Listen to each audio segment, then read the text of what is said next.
Ladies and gentlemen, today's episode of The System is Down is brought to you in part by Polish Karen for Florida.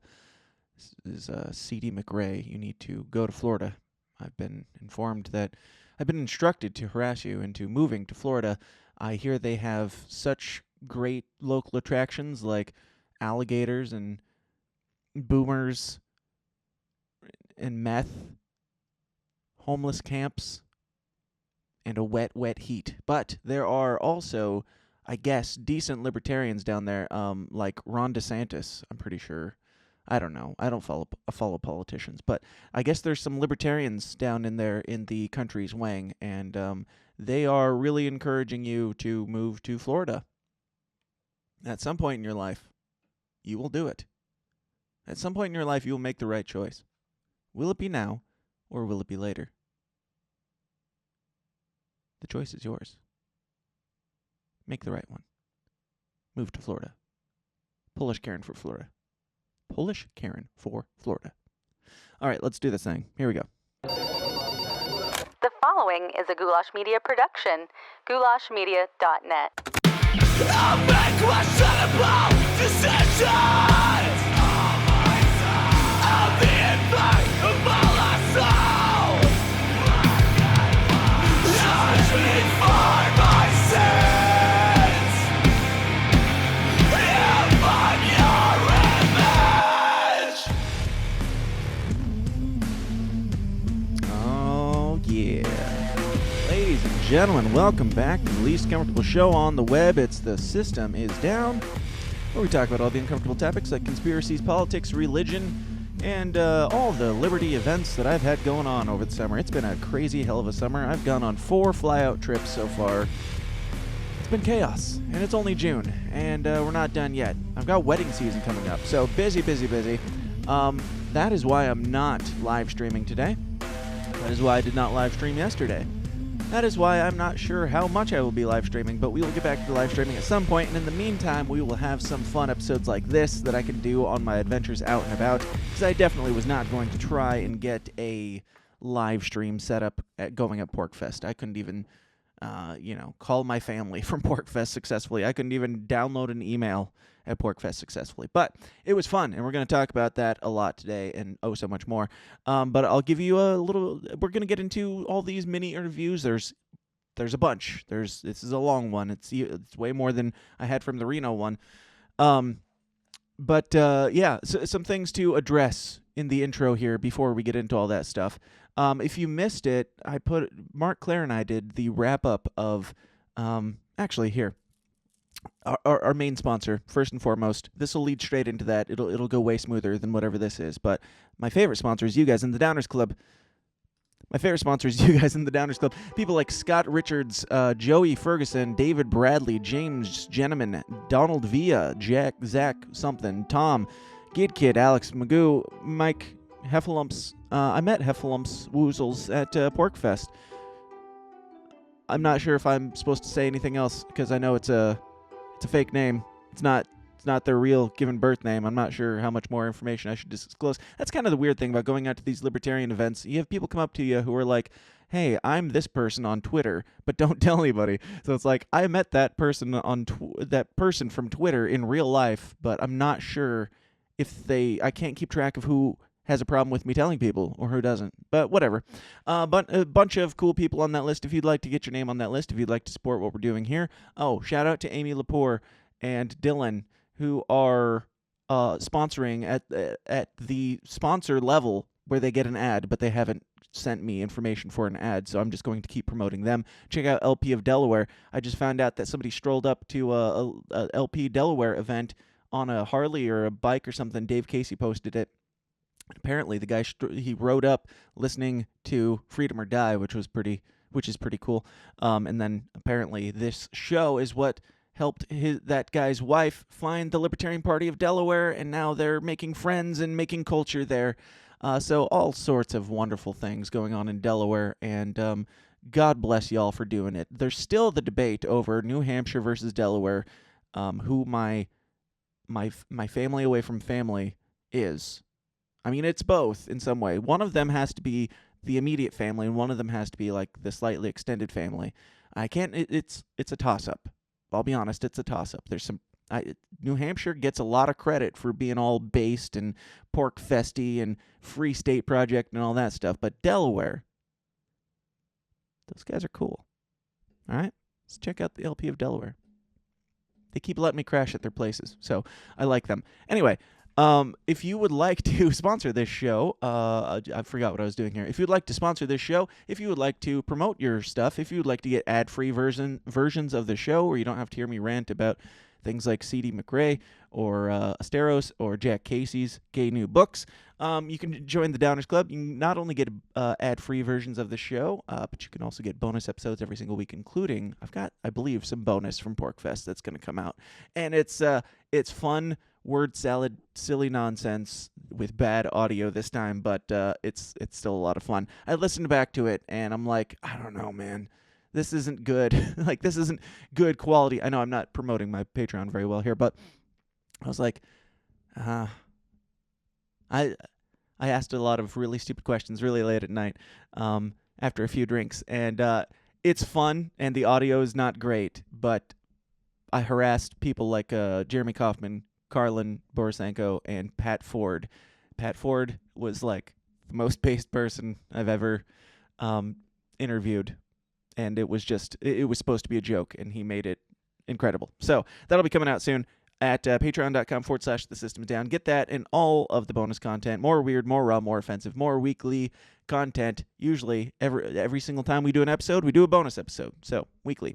Including, as I mentioned, here, patreon.com/The System Is Down. That's enough of that. All right.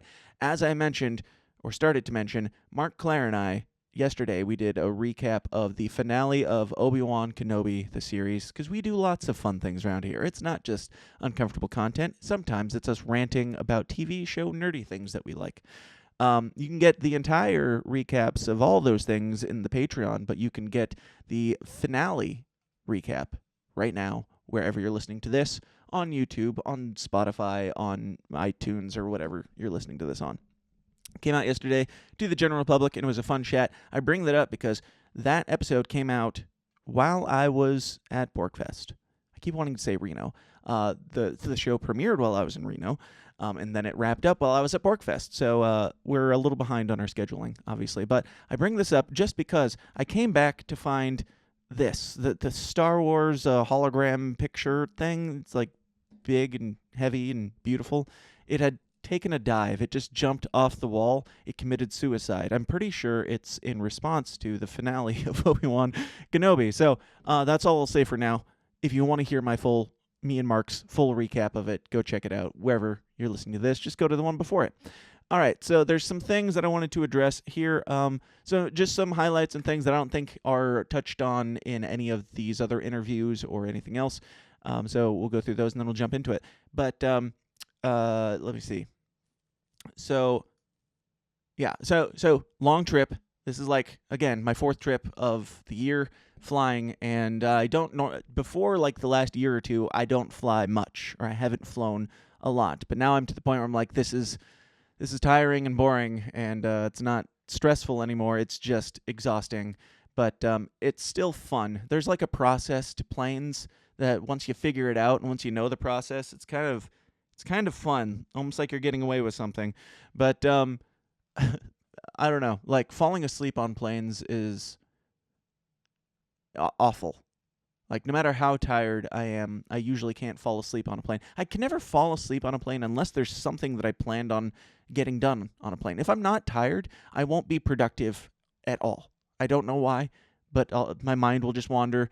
I'll listen to a podcast or something. I won't end up getting anything done, any work or anything on the plane. But if I do feel productive and want to get something done, I'm going to fall asleep within the first, 15, 20 minutes. And it'll be like that fade in and out, that really painful, like when you're driving a car trying to stay awake, or when you're doing your homework as a child and or you're working on something and you keep nodding off.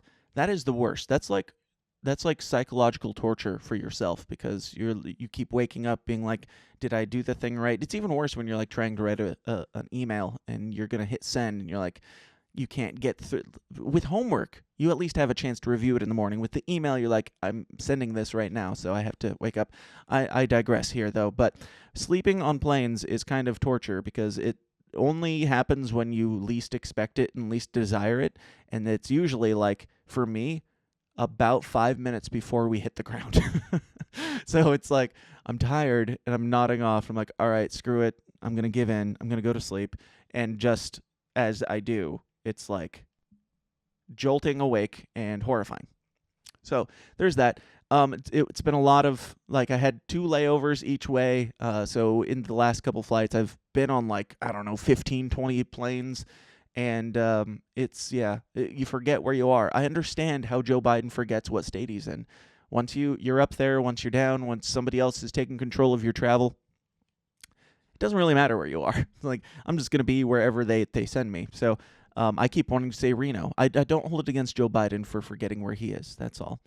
I mean, there's plenty of other stuff. 1 or 2 things, like dementia, that is a little bit concerning. But I don't know. Maybe I have early onset dementia because I also have a terrible time remembering people's names, especially at these events, especially going to multiple ones back to back to back. And it's really bad. Like I had like some people where I'm like, hello, and like talk to them for 5 minutes or so, and I'll leave for 5 minutes and come back and introduce myself again. Like they say that you can only hold, like, I don't know, 120 to 150 people's names in your brain or something like that. Like, I'm really bad with faces and names. Unless I've had like a long conversation, really gotten into something, I'm probably not going to remember you. And it's nothing personal. You're just boring. No. But yeah, it's not good. It's really quite a little bit embarrassing to be like, hey, how are you? I'm Dan again. And they're like, yeah, I know. We just talked. I'm like, nah. So if I did that to you, I apologize. And if we talked, please, like, I don't know, hit me up. Hit me up on Twitter. Slide into my DMs and say, hey, give me a mental reminder of what we talked about, because that helps. There's a guy from like 2 years ago who we stayed up late talking about QAnon stuff, and I still remember him to this day just because we talked about some crazy shit. And we did that again this year, which was fantastic to catch up on how wrong he is. But it's great. I love it. And I love all those people. But yeah, hit me up. Remind me of things that I may or may not have forgotten. But a lot of the stuff that I did over the weekend was, a lot of the highlights were hanging out with Jeremy Kauffman, the evil dastardly man that he is. Yeah, we did a Jeremy Kauffman video premiere. I did a Jeremy interview. The premiere was great. You're going to see the entire premiere here in this episode. I included that in after my interview with Jeremy. You'll see some of the stuff leading up to the premiere in the Mises Caucus tent. Then you'll see the people's actual audience reaction to watching this video at the official premiere for the first time, which I think is neat. You might think it's nerdy and dumb, but I enjoy that type of thing, so maybe you do too. Yeah, I hung out with Jeremy. Shot a freaking... I can't talk too much about it, but lots of ads have been shot over the last week for Jeremy Kauffman, and there's lots more to come. We may or may not have done something with Robbie Bernstein. No spoilers. It may or may not have been one of the most tiring things that I did at PorcFest, just hanging off the back of a golf cart in the heat with no water and no food and disorienting. Yeah, it was fun. That's what I'm trying to say. But yeah, lots of fun stuff that's going to be coming out. Not everything from PorcFest is going to be wrapped up into this one episode. There's going to be different videos here and there, similar to what I've done with Reno, and I still probably will do some stuff with Reno. It's just, I'm a one-man show here, and I'm on to the next project now that, even though that Reno project, there's more that I would like to continue releasing with that. I do what I can, all right? So I hung out with Jeremy a bunch, hung off the golf cart, stayed an extra day and shot some more ads with Jeremy on some very hot button topics of the day. And Reed Coverdale hung out with us too. Reed Coverdale got me dinner, which was very nice of him. Jeremy bought me a meal. I'm trying to think of who all bought me things. Some people bought me drinks and things. Thank you all for that. I'm very appreciative of that. But yeah, hanging out with Jeremy, Reed, Clint, everybody in this episode, basically, and obviously a bunch of others. But those were the highlights. Lots of great people, and I remember some of them. If I don't remember you, just be more interesting, I suppose. But there was one guy, one story that I want to share in particular where like I had some people recognizing me all week long, which is cool and stuff. Like, not bragging or anything, but no, it's cool and weird and different to be recognized for anything. But it's even more weird that I don't think, for the most part, I'm being recognized for my show. I think for the most part, I'm being recognized for political ads, which I talked about in my speech that is going to be coming out later as well. Yes, I gave a speech on propaganda and stuff. I think I'm mostly being recognized for my ads and associations, which is a little bit dumb, quite frankly, a little bit stupid, a little bit retarded, because when in history has anybody ever been a fan of political ads, other than maybe the exception of the 3 or 4 Jed Weiss videos for the McAfee campaign, which inspired me? It's weird. It's weird. Kind of dumb. Pretty neat, I guess. I don't know. But I was down at the campfire, the bonfire at PorcFest, and hanging out with some friends whose names I don't remember in a circle, and it was dark, and everybody was a silhouette, and I'm bad with names and faces to begin with, as has already been addressed here. But there was one guy who was like in this circle, and he was like shouting loudly and almost aggressively about how much he enjoyed the Jeremy Kauffman videos, and he was like ranting about the different parts and everything. He didn't know that I was standing there, or he didn't know who I was. He didn't know who I was because at some point I interacted with him and he kept going and explaining to me how great these videos were, which, like, as much as I enjoy being recognized, I guess, like, that's weird. I enjoy more being the fly on the wall, listening to somebody rant about how good the shit is and how much they enjoy it. So, like, that means more to me. I'll be honest. If I could be a fly on the wall for all of you to rant about how much you love me, then that would bring me great joy, because then I don't have to talk to you. No, I was down there hanging out with some people. There were a couple of people that were there who knew who I was, and they understood how hilarious this was. So they at least enjoyed the moment. I didn't have my camera rolling, unfortunately, but listening to this guy was great. And he was just explaining to me the different parts of the reptile or the lizard person ad and the war is gay ad, and I'm like, yeah, tell me more or whatever. But it was funny, and then when he realized it was obviously even funnier. But cool stuff, lots of great people, lots of fun. Yeah, I gave my speech. Already talked about that. I think that's pretty much it. Yeah, not a lot of like celebritarians. No offense to anybody who was there. There were a lot of well-known people, but fewer like Dave Smith's, Spike Cohen's, and so forth. Some of the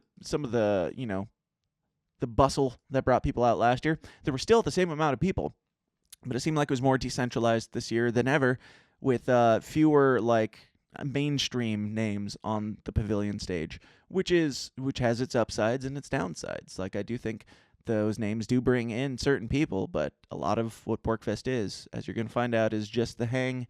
It's the community and being around like-minded people. Now, in addition to this episode that we're doing here, which I have already taken way too long in the intro setting up, I did, like I mentioned, the bonus show where I'm word salad ranting random questions at people in the Mises Caucus tent. You can get that in the Downers Club. But I also did an entire episode, a full episode conversation on the ride back to the airport. There's like a 2-hour drive from PorcFest back to Manchester, and Bill Barger at Bill is a Joke, and I did just ranted, just talked for like an hour and a half or so. That'll be coming out, I don't know, as soon as I get it done. Like, all this stuff, I don't really have plans on what's coming out when, but they will come out as soon as they're done. That'll be coming out soon. I didn't want to tack it onto this because it's like a full episode of its own. So be on the lookout for that as well. But we'll get into this right now. This is my mini interview, Dan on the Street stuff. Me roaming around, shoving mics in people's faces at PorcFest 2022. And I guess we will start again with Toad. All right, let's get weird.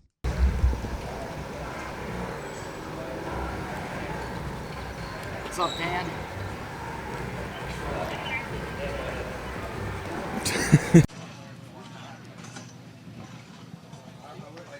Hello. Hello, sir. We are here. I traveled all the way to the Forest Mountains of New Hampshire in PorcFest 2022 solely to meet with Toad. That's right. I'm your only interview today, right? I came here. You're the only interview this week. Yeah, I'm not. This is they brought me out here just to meet you. That's right. I'm the big dog now, man. So you are following me, actually, it seems like, because we just met 2 weeks ago, or we just did this thing 2 weeks ago, and how have things transpired since then? How's your life been? Well, you're right. You've uncovered the fact that I am actually a Fed, so I know where you are at all times. I've been stalking you the whole time. I'm not. I didn't even realize this was PorcFest. I was just like, oh, Dan's in the mountains of New Hampshire right now. It's fine. This is just the GPS coordinates that we had for the agenda for this week. So this is where we are. How are you liking PorcFest so far as a Fed who just stumbled upon this? I'm watching all of you. But actually, yeah, PorcFest has been fun so far. I mean, the first time I came was last year and had a lot of fun, so I'm like, I'm definitely doing it again. So pretty quickly, I just got my ticket, reserved my spot, got my hotel for this year's, and I think it's been a little bit quieter than the last year's was. The last year's was wild, and this year, unfortunately, we don't have Dave Smith or Tom Woods, so that takes a little bit away from it, but it's still been fun, and I think today is going to be like the big day where everybody is here, so I expect it to be a wild night, probably right here. Yeah, it's been pretty slow because the Mises Caucus dominated last year, and everybody's super hyped about it. Now that we've taken Reno, and we've taken the Libertarian Party and all that, clearly there's no movement left, and we've all abandoned this. How do you feel about the Mises Caucus dying off immediately, as was predicted by the Fakertarians? I don't think that we have actually died off. I think that it was a lot of hype leading up to yes, we're going to take over. And now that we've done it, it's just kind of we're kind of just chilling now. We're just vibing. And I also or not. It seems like not. Well, seems like we're not vibing. Seems like we're going about our lives and working. I don't think so. I think everybody's just kind of smoking weed here and, like I said, just chilling. But I also, speaking of weed, involved. It's Weed Coverdale, everyone. What's going on, guys? How you doing? oh shit! I almost wore this same shirt today, so that would have been really bad if I did that. We'd look really gay right really now. good. Even though the fact that the fact that the two of us slept together last night was gay enough, so I didn't want to make it more homoerotic. But I'm blaming the guys at the Shell, the New Hampshire Libertarian Party, who are Mises Caucus guys for the most part. I'm blaming them for kind of the reason why the Mises Caucus tent here is kind of more shit. No, It's shit. It was fun last night. It's been a little more dead than it was last year because they're attracting a bunch of people over to the Shell tent. So it's kind of like we have these two competing tents here, and you kind of have to rotate between both of them at night to get the full. The PorcFest crowd is made up by people who show up. That's a wise man once said. I'm pretty sure that. And they're not showing up. Yeah, that guy has not shown up, so that's interesting. He was here in disguise, basically, incognito last year, and I have not seen him at all this year, so. I mean, he's a coworker of yours, right? Well, yeah, we both work for the CIA, so that's definitely true. Nice. But for real, what did bring you out again this year? I know there was the hype of last year and everything. What's been some of your favorite stuff at the festival? I just think it's fun overall, and it's the fact that you get to be there in person with a whole bunch of people who more or less agree with you on all this stuff. And I live in a blue city, so I don't really get that outside of libertarian events. So it's well, I definitely want to do this. And it's also to see some of the speakers that are here. We got Scott Horton here, and unfortunately Dave is not going to be here this year, but Robbie the Fire, we still have some huge things going on, on the main stage and stuff. And Clinton Reed, those fuckers, they're all right. Yeah, Dave Smith faked a death in the family, I think, to get out of responsibilities of showing up and being here. Yeah, he didn't want to go to Tom's wedding either, so he's just lying about all that just so he can be with his family, probably. What a motherfucker. It's funny that all these guys suddenly had, life responsibilities come up at the time that we're celebrating our victory in Reno, but hey, whatever. Now, I don't know. Reed is okay and Clint is okay, but are they really worth coming out to the middle of the woods and possibly getting eaten by bears in order to be next to or sleep with? Are they that good of a lay? That's my question. Yeah, man, you got to try that bussy, and then you'll find out. Well, it's only Thursday, so there's still time. Who's speaking today? Who's like some of the people that you're most excited to see? So coming up at noon, Scott Horton is debating Kathy Young on the war in Ukraine. So Scott Horton is going to smash another neocon in a debate, and I believe Gene Epstein is moderating that. I think it's a Soho Forum one because he is here, so I think that's going to be really good. And then it's going to be the Reed Coverdale Fest today, so I'm going to be popping a boner probably around 3 in the afternoon because he's doing stuff from like 3 to 5. And then we have Robbie's comedy show tonight at 6. So, and Robbie's doing Run Your Mouth, I think at 1:30 or something right after the Scott debate. So all that shit's happening today. Yeah. What do you think are completely diverting topics entirely? What do you think is the most important thing that's happening in the world right now that people should know about? Oh, that's tough, man. Between like getting rid of like the remnants of the COVID regime and fighting what we know are like new lockdowns are coming in. Like we're starting to see it in France based on We're getting gas lockdowns now. Yeah, gas lockdowns. Like that shit needs to be fought like right now as we see like the start of it. Although really the COVID stuff was kind of the start of that. It was like a test run. So I think that shit is the most important because it affects us directly every day. That definitely needs to be fought. That and the foreign wars. I mean, those are the main two things. And you could argue the Fed because that's kind of what everything stems from. So those are the most important issues. And as a shit poster on Twitter, what are you doing to fight these things?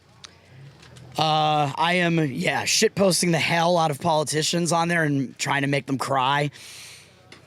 Based. Hell yeah.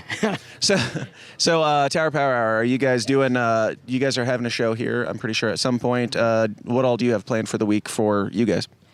Yeah, so we're doing a bunch of stuff. So we do Wednesday nights usually. So we did actually still do our Wednesday night typical episode last night.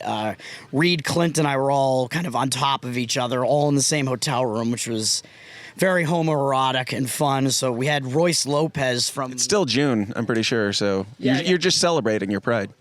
We're celebrating Pride Month by... genociding trans people. No, that's not what we're doing. The genocide month was April, all right? We're doing conspiracies this month. So last night's episode was online, and we had Royce Lopez on, who is from the Revenge of the Cis podcast. So he does a podcast similar to ours that's politics mashed with comedy, mostly comedy. Really funny guy. Definitely check out his show. Check out the show that we did with him last night. We had the full gang on board for that. It was definitely a gangbang. Tonight, live at PorcFest, we're trying to get a live audience over here at 9 p.m. here at the Mises tent. We're doing a show with Richard Grove, and we're going to talk more conspiracy shit. Dealer's choice, basically, doing that. And then to finish out the month... Will you be talking about who deserves to be most genocided with Richard Grove? We're probably going to be talking about the Jews. So I don't know if that answers the question or not. It does. Okay. And then we're closing out the month Wednesday the 29th with Ryan Dawson coming on to talk Holocaust revisionism. So that will be the finale of the month. And then I think what we're probably going to start... Wait, you have a new YouTube set up since you got taken down, and you're planning on setting up a third YouTube right after that. Ryan Dawson comes on for that, right? Yeah, we're going to keep creating YouTube channels as they keep banning us. I mean, I don't know what they're going to do. Maybe they'll IP ban me, but I use a VPN, so fuck YouTube. Agreed. Well, we're using it to stream just so we get more live viewers, live comments, but the Odyssey chat does pretty well for us now. We get decent views on Odyssey now that we've kind of made that our place, so we're just going to continue doing what we do, and I think that's it. And hopefully we do a PorcFest recap to start July, so that would be fun as well because we got a lot of shit going on here and some funny shit that we can talk about. Absolutely. And speaking of trans genocide, I've seen the Libertarian Party speaking out against Aleppo, and there's some people, some detractors who are not Aleppo, Yemen. I'm like, what is that? What is Aleppo, actually? Is Aleppo, like, I don't know, is that a trans leper or something? We call them lepos? I have no idea. It's a leper homo. That's what I'm saying. I don't think anybody knows what Aleppo is, and I don't think there's any way of finding out. With this, the Libertarian Party speaking out against Yemen, they're doing like a campaign. I've seen some people online that are reading about why are you so focused on Yemen? It's only because you people like Scott Horton. First off, yes, because he's the best on that stuff, so that would make sense that we would go with what he's talking about. But it's basically a all wars matter moment, which is very odd, and they seem to have a problem with us talking about genocide, literal genocide in Yemen. Yeah. They would rather us talk about word genocide of the trans community that I've seen a lot of on Twitter lately. What are your thoughts on this? Right. I think, the reason why we're focused on the war in Yemen is because it's one of the worst things that's going on in the world right now. Not the trans genocide? There is no trans genocide going on. You're a trans genocide denier? Is that what you're saying? Absolutely, I am. I denounce. There is no trans Holocaust. 6 million is way too high of a number. There's no way that's true. 6 is even way too high. I don't know why I come to these things. So, the war in Yemen, literal genocide that the U.S. is funding and supporting the Saudis in making that happen. Right now, there's currently a ceasefire that's been going on for about 3 months there, and there is a War Powers Resolution Act in front of the House right now where we can essentially actually end the war in Yemen if this thing actually winds up getting through, and we can kind of force Biden to have to actually end that war. So for all those reasons, that's why we're focusing on that right now, because we think we may actually be able to accomplish that.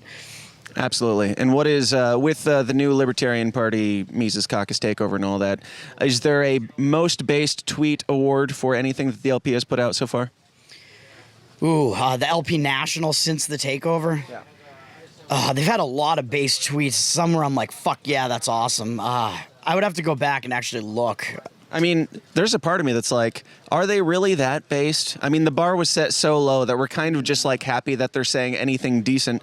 And it has been good. I'm not knocking on it. But I'm looking forward to the Michael Malice Twitter takeover, which I'm holding Angela accountable to. How do you feel about that? Yeah, I would definitely be looking forward to the Malice stuff. I think the best LP National tweets so far seem like they're probably like Dave Smith having written those, maybe Angela, some of those people. Most of the ones that I thought have been the best so far are just like they're hardcore libertarianism, basically just like abolish these agencies in their entirety and stuff like that, and eliminate all gun control, things of that nature. LP National wasn't even on board with tweeting stuff like that. They were just afraid to even tweet purely libertarian tweets before, so it is good. Absolutely. Now I'm going to leave the microphone with you, and you can tell anything that you want to the camera and the people out there. It might be censored if you go in the wrong direction, but feel free to say anything that you want, promote anything that you want, or let them know whatever. Here you go.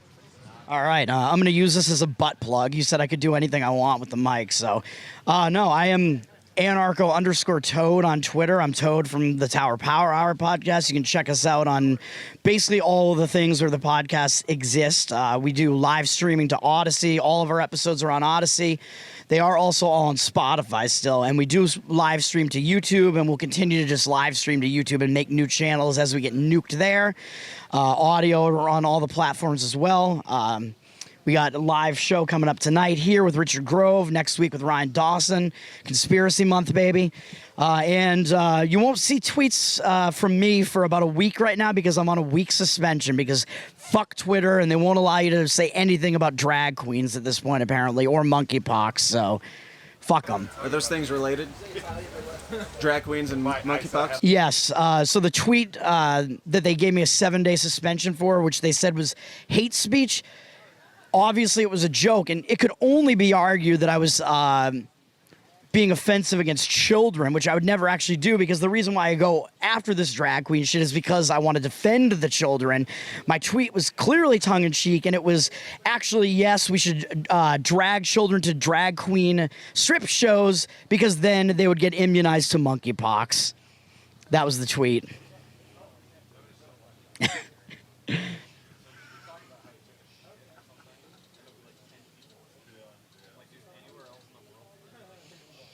You're just letting me hang, Dan. I love when you do that. Have you guys heard of Matt Miller? He's not only the guy who paints those amazing portraits of all your favorite heroes in the Liberty Movement and in pop culture, but he's also now an official sponsor of this show.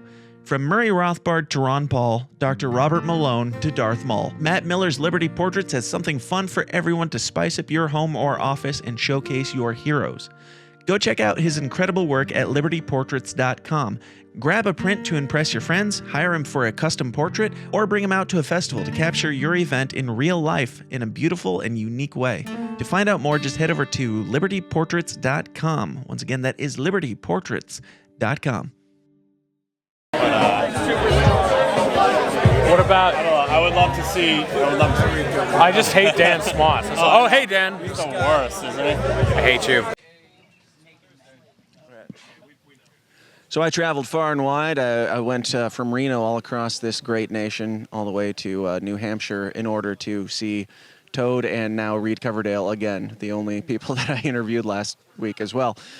Reed Coverdale. Too, right? Didn't you interview Yeah. Spike? Is he going to be here? I don't know, but I hope so. Spike, if you're watching live. He's not. come. He's not watching live or in the future or at any point, especially once he saw that you were on. So Reed from the Nationalist Capitalist, how are you doing? That hurts, but it's going well. It's the Naturalist Capitalist, and you can get a T-shirt if you want one. You're all about that grift right now. Yeah, I am. Who designed your shirts? This really failed truck driver who decided to try to make a living another way. Top Lobster. I don't know if you heard of him, but I have. Sounds vaguely familiar. Is he here this week? he's not. He's actually got a big business deal possibly coming down the pipe, so he's working on that. Okay. Yep. So what brings you out to PorcFest and all this nonsense? You were here last year. We talked about that on our last interview. So I think this finally makes up for that we're doing this at PorcFest. I said I'd be right back. It only took me a year, but here we are. What brings you out this year? It's kind of a full circle, ending. It's almost poetic that we're here having this conversation. It's really, putting a closing on a lot of things. But yeah, It's like the Rise of Skywalker, and so far just as disappointing. Yeah, that's bad. But yeah, I mean, I've repatriated to New Hampshire. I'm not technically a resident yet. I haven't changed my license or my address yet, but I've moved in with Phil Labonte from All That Remains about 3 days ago, and now I'm up here in northern New Hampshire leading a voyage up Mount Washington tomorrow with several people. You should come and film. I'm not going to. Send me the footage, but I choose life. Okay. Yeah, someone did die there on Saturday last week, I think. But he was just, So why not? We'll just do it on our vacation. he was just a pussy, so we'll be fine. But yeah, I'm here to push my own brand, grift a little bit, and then also Sell T-shirts. yeah, exactly. That's basically it. So Nice. Was last year your first year out here? it was, yeah. I was born and raised in New Hampshire. Never went to PorcFest. Never did anything with the Libertarian Party in New Hampshire, and never was involved with the Free State Project. And now I'm doing all three, so I'm back. Very nice. So you're still doing trucking. Are you over the road most of the time, or is it mostly local? Well, I had to quit my job out of Utah, so right now I'm unemployed, and I'm going to be working on. It's very libertarian of you. It is, yeah. I mean, maybe I'll move into my parents' basement now that I'm back in my home state. I can, so that would kind of give me the full libertarian image. I think that makes you ultra based if you come full circle back to your parents' basement and become. Snag it right here. I'm gonna do what he did to me, which is butt fucking. Wow. Anyways, Welcome to PorcFest, folks. I kind of lost my spot. That kind of Butt fucking, or was there something before that? I don't remember. Well, before the butt fucking, I already forgot though. I mean, once butt fucking happens, it's really hard to go back and remember anything else. It kind of takes priority. Starts, I kind of just roll with it, there's not really much you can do. You just kind of have to. It's like, how they teach you if you get caught in a riptide, not to swim against the current, but kind of use it. Like the butt fucking is the same way. You can't fight it because. Don't fight it. Yeah. I'm glad we got to the bottom of this. So. The bottom of this. Don't crack another joke like that, all right? Damn it. Okay. So we're PorcFest. That was really the butt of the joke. I mean, that's it. So. So are you here just to grift, or is there anybody specific that you're looking forward to seeing, or anything going on that people should feel bad that they missed out on? That's mighty cheeky of you to say that. Okay, that was the last one. I swear, I'm not doing it anymore. Yeah, I mean Scott Horton. It's always nice to meet him. Josh Smith is here from Iowa, which Iowa sucks. I just drove through it a few days ago. Me too. 98 degrees, humid and flat, just kind of all over unnecessary. I live in Illinois. It's the same, just with a different branding. Well, once you get, have you ever driven across the country?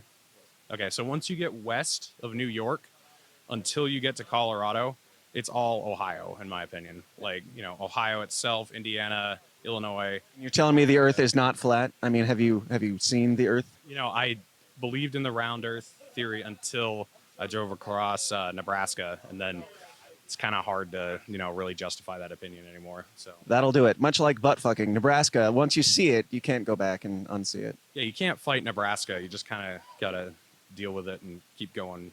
Just keep hammer down. So same idea, but yeah. Let's see who else is here. I think Matt Kibbe's here. I haven't seen him yet, but See any of your fellow feds, like any of your coworkers around? yeah, there's Liberty Lockdown. He's here. Eric Jackman was here earlier with his brother. My parents were both here. That was kind of risky on my part, but they know. By the way, my parents know Tower Gang exists, but they've never watched it, which I think is like how I want to keep it. I think that's pretty safe. But they did meet 2 members of Tower Gang, which is kind of concerning. But I think we're doing all right overall. I don't even want my parents to see this, to see me talking to Tower Gang people, because they'll probably think I'm a racist. That's fair. And also true. Yeah. I don't know. Any good white supremacy rallies or drugs that you've done since you've been here? Yeah, neither. I mean, I'm disappointed at the lack of alt-right representation here. I mean, this Mises Caucus tent is very sadly lacking compared to what last year's was. Have a person of color over there, which is like kind of weird. I don't know why we're. There is a Jew peddling cigarettes at the front gate, which I think is fascinating. Well, that's good. It'll help our image. You guys paid him to be your token Jew just sitting out there selling shit? Yeah, he's actually Catholic, and he's just wearing a yarmulke to kind of, help with our publicity image. Just with we haven't. There's also the cultural appropriation aspect to it, where it's like double, like that's just an added bonus. So is it like we're racist because we're culturally appropriating? Is that basically where you're getting at? Or? I think. Yeah. Yeah, it's kind of like double reverse psychology. I mean, so speaking of double reverse psychology, the Patriot Front or whatever, like it's so fake that I feel like it's double reverse psychology. So what I mean by that is they're making it so fake that we'll think there's no way they'd be dumb enough to fake it this way, so maybe it's real. Like I think that's kind of what they're going for. That's what we're also going for. It's kind of like CNN. They just lie with such confidence that you're like, I feel like you might be right, but what you're saying. I mean, the earth or the sky is not green, actually, but you say it with such conviction that I choose to believe it somehow. Yeah, I mean, it's more about the conviction than the argument for me. If someone like if they believe, I believe. It's sort of one of those deals. So you're saying that the earth is flat and you believe it because of how passionately I believe it and project it onto you? Yeah, we'll go with that. Cool. I've run out of things to talk about. What's going on in the world? What do you think is the most important news item or thing that is happening in modern culture, modern society that people should know about that they might not? I think okay. Well, it would be nice if the secession became real too, but I was going to say the recession, I think, is going to become very palatable in the next few months because it's summertime. People are used to going on vacation. Tourist facilities are used to being packed full, having all sorts of customers, and I don't think any of that is going to reach people's expectations this year. And so I think the recession is going to start feeling more and more real to everybody. So if you have cash, don't waste it on anything because even though it is becoming more useless, you're going to need it to survive. And if you do have a lot of spare cash, then invest it in something that'll be useful, not a brand new car. I'm thinking like, bullets or machinery or anything reliable that you could trade with. Super chats. Super chats, yeah, those two. Investments that give you a return. T-shirts, like naturalist capitalist T-shirts. Those are going to be super valuable. They're going to be collector's items. So definitely invest in those. I should start like weaving silver into the fabric or something so it has some inherent value, but we'll work on that. So it actually has any value at all, you mean?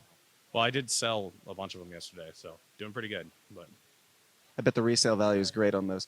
Yeah. What with all the shit that's going on with the recession and everything, are you more black-pilled, more white-pilled? Do you see a path through this? I mean, I think they've outdone my expectations with keeping this thing going. Like I thought in 2020, oh, this is it. We're done. Like the dollar's toast. And it's 2 years later now, and it's still a thing, still the most powerful currency in the world, technically.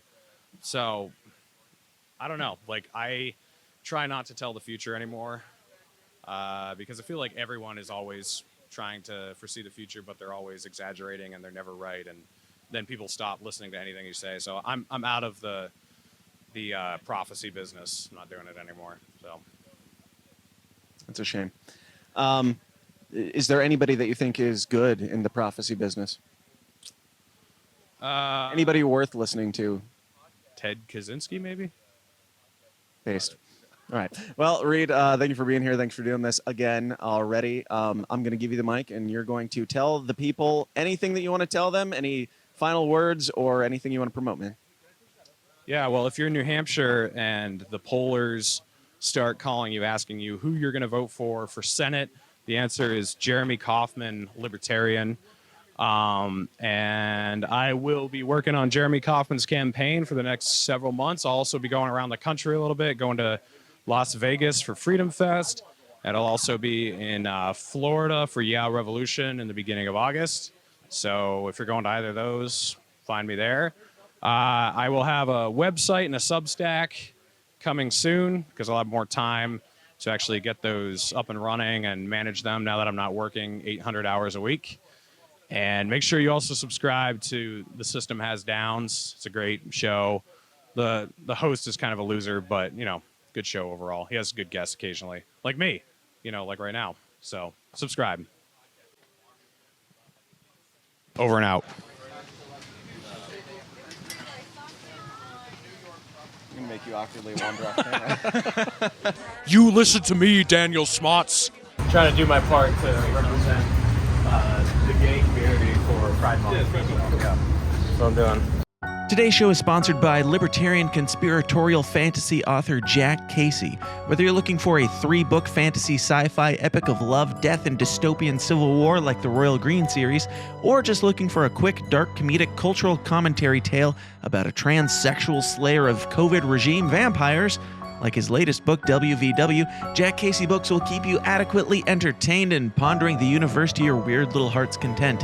He's the Ayn Rand meets Stephanie Meyer meets somebody who actually writes entertaining books with his own unique little downer-esque flair. Find out more about Jack Casey Books at the aptly named jackcaseybooks.com. Once again, that is jackcaseybooks.com.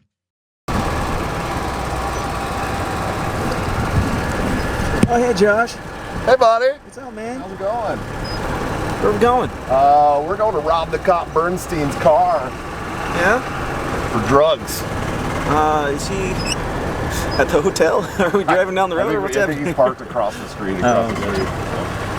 We're taking the golf carts off property. So your first activity as vice chair is to chauffeur me around PorcFest. Yeah. How do you feel? You've been chauffeuring me around PorcFest pretty much the whole time. That is much more accurate, yes.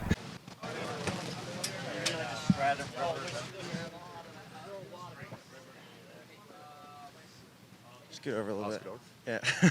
Yes, we are here at the New Hampshire PorcFest 2022, something or other, with finally, after Toad and Reed and people that I've seen way too much over the last couple months, we finally have somebody interesting on the show. It is the vice chair, I mean, if Angela's the ice queen, I guess that would make you the vice ice queen. Joshua Smith, how are you doing, man? I'm doing great, man. Thank you so much. Absolutely. So what brings you out finally to be an actual libertarian and prove to people that you're libertarian enough to come to PorcFest? Well, I've been trying to come to PorcFest for many years. It's always been on the bucket list. And this year, some guys got together and refused to hear no from me and brought me out and put me in a nice little tent. And now I get to hang out with the real libertarians. That's right. The Libertarian Party is made up of people who forcibly bring people out to their events to speak and things.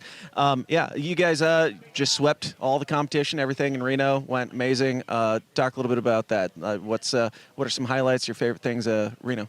Sure. I think I was a little nervous going into the national convention and thinking, hey, what if we don't have the numbers? And the first 3 or 4 votes, we realized we had about 65% of the delegation, and that was very exciting for me. But I think my favorite part about the convention, one was Amy Lepore from Delaware's speech for Karen Ann. That was absolutely amazing. It was one of the best speeches I've ever heard.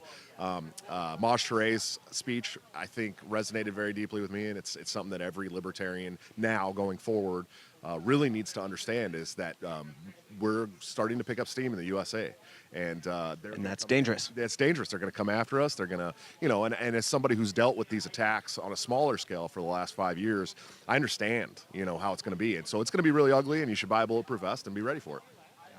Yeah, and with Amy Lepore's speech, I crashed with them on whatever night, the first night I got in, and she read her speech for us, and she was like, I don't know, is that like too mean? Is it too?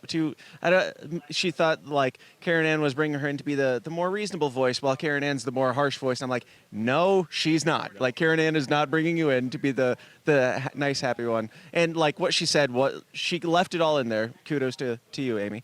But she left it all in there, and it was fantastic, and certainly not too mean. If anything, not mean enough. Best speech I've heard in a long time, for sure. Amy is an absolute amazing, professional, wonderful woman, and I was happy to see her get up there and do that. Agreed. And also, another highlight for me was you. You finally, Won. You won. So I did. That was a big deal for me, and I think, Dave Benner and Dave Smith doing my nomination speech really it brought everything into clarity for me, and I kind of realized going up there, hey man, we might actually win this thing. And Dave made me cry. I had to get off stage and go and hug my kids immediately, because he just, I didn't expect him to bring up the situation with kids and stuff. And so I went right over to the kids' room, and I'm like, I love you guys so much, whether we win or not. I'm all good, and then we won, and so that was. So your kids thought there was a chance that if you didn't win, that you would love them less. Is that what you're saying? No, I think they thought. I think they were worried about me. They had seen the stress and the anxiety over the last 6 months, and they knew that it was a big deal to me. And so I just wanted them to know that whether we won or lost, that Dad was going to be okay. So that's awesome.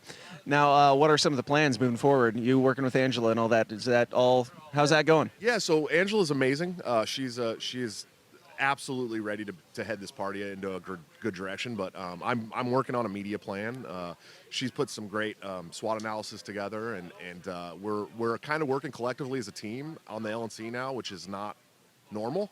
It's always been this factional fight, and now we don't have that anymore, so we actually get to focus outwards on the state, and Angela's, she's got some really great plans, but I'm specifically working on a media plan for the party. We're going to be doing a bi-weekly show from the party's platform, bringing on candidates, talking about the goals and dreams and aspirations for the Libertarian Party, putting together great media, hopefully with Dan Smots, so we can have those professional, passionate videos that really resonate with people. And so I think that's going to be my big focus over the next 2 years is building the media plan for the party. So, anything else on this media plan? I know Angela was just on Tim Pool and all that. Is there a push for getting you on these shows, getting her on other shows and stuff like that? Yeah, absolutely. I think the night that Angela was on Tim Pool, I did the Union of the Unwanted with Sam Tripoli and Jason Burmis and all these great big anarchists and liberty names. I think together we tag teamed that night, and we had more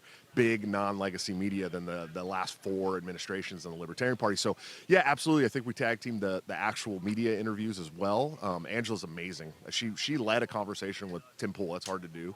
And I get to she really kept in the conversation. She always was yeah, always keeping her voice in there, which I thought was great on that show. It's really easy to get steamrolled, it seems like, and she did really well at holding her own. I saw some people being like, oh, she didn't talk enough about liberty. We're supposed to be this autistic, everything comes back to any conversation you have with anybody. It has to come back to liberty. I thought she handled it well. Yeah, I think she did well at bringing the conversation back to the liberty aspect of things quite a few times. But yeah, we can't just sit there and this is a crowd that we haven't really gotten in front of.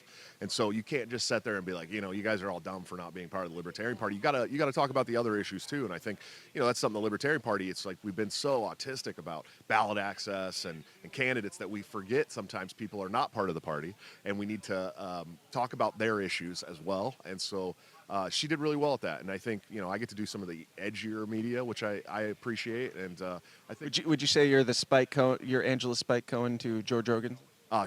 No, and I would never compare Angela to Joe Jorgensen. She's way better than that. But it was a low bar. Yeah, it was a low bar. But we have the opportunity to tag team media, and I can go on shows that maybe she doesn't want to go on, and she can go on shows that maybe I can't get on. So it's going to be really good. I think this has been a month since the convention, and we've already had that much media. We're doing good. We're doing really good. Now during all this, lead up to Reno, your show. It took a dive. You kind of just let it die and everything again. Now that you're getting kind of back into doing that show, I hear that you're doing another show. So is Break the Cycle still going to be dead? No. Break the Cycle is going to be doing 1 to 2 shows a week, again, at least minimum. And then the other show is going to be once every 2 weeks. So, and from a different platform. So we'll still have Break the Cycle, and we've started picking up, booking again, which was what really happened was I got so busy with the campaign that I stopped booking shows. And then it was like, I got home from work and I didn't have a show to do, and it was nice to spend some extra time with my kids and stuff. But no, Break the Cycle's coming back, and we're moving. We're in the process of moving out of the house that we're in now. So I have a bigger studio now. In the new house that we're moving into, and so that's going to be better. There's going to be a whole changeover for the show. We're going to start doing a nice desk show like my friend Dan Smots. But we're going to build a real studio where we can bring guests into the studio and stuff like that. So that's the new direction of Break the Cycle as well. Fake it till you make it. That's my strategy. I mean, I got like a $50 desk, and I'm like, I'm going to set this thing up and make it look like the people that are legit, and it seems to be working out so far. But how's the family deal? Like, you're moving, you're having another, like your 25th kid or something. How is the family dealing with all the chaos and becoming vice chair and everything that comes with that? It's actually, the chaos has actually kind of died out. I mean, the campaign was hard. We were gone like a lot of weekends, and I was working a ton. We had another guy that went out of work, so I was covering all these other shifts, and it's kind of died down, man. The kids are kind of really in a good place, and they're doing well in school, and everything's really smooth. It's much better than it was 6 months ago. So, and they're excited for me too. They know that it was kind of one of my goals to get this campaign done and win and try to fight for their liberty, because that's what it is really at the end of the day. It's like I've spent so much time in tyranny that I'm fighting for my kids' liberty at this point. And they know that, and we talk about it, and it's been really smooth. And the pregnancy's going well. We got 2 more months. We'll have another baby, and yeah, man, it's smooth. It's really smooth, man. Right on. Completely diverting courses here. Let's talk about things that are happening in the world. As somebody who's like passionate about the media and putting the right messaging out there and stuff like that, what do you think is the most important thing to be messaging about? Like, what's the most important thing going on in the world?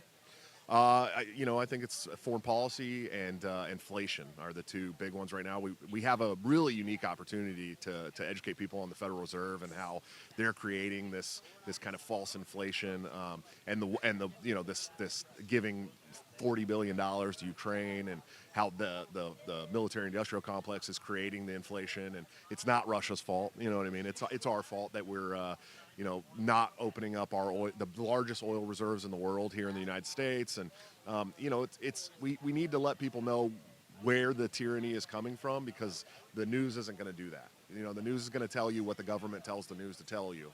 And so we have the opportunity, a very unique opportunity, to piggyback off that stuff and let people know where it's coming from. And it was just like the COVID regime, right? Everybody was like, it's the sickness, and it was like, no, it's the government doing this to you.